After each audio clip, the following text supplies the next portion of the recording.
সামাইতি বাজারে বৈদ্যুতিক আগুন, বিদ্যুতের তার ছিঁড়ে গেছে। ছিঁড়ে ভয়ঙ্কর দুর্ঘটনার একটা সম্ভাবনা আছে।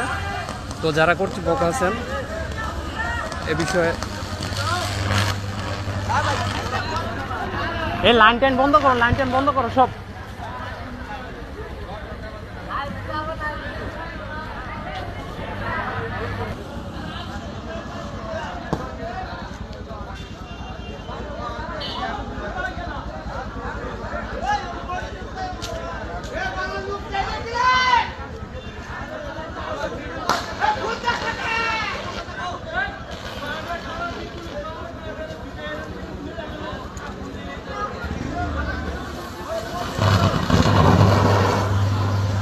এখান থেকে ভয়ঙ্কর একটা দুর্ঘটনার সম্ভাবনা আছে।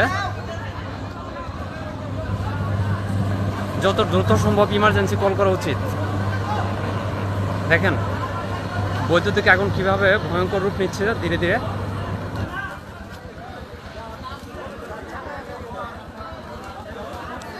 আসলে বিদ্যুতের আগুন যে কতটা মারাত্মক হতে পারে সেটা আসলে সকলের কল্পনার বাইরে।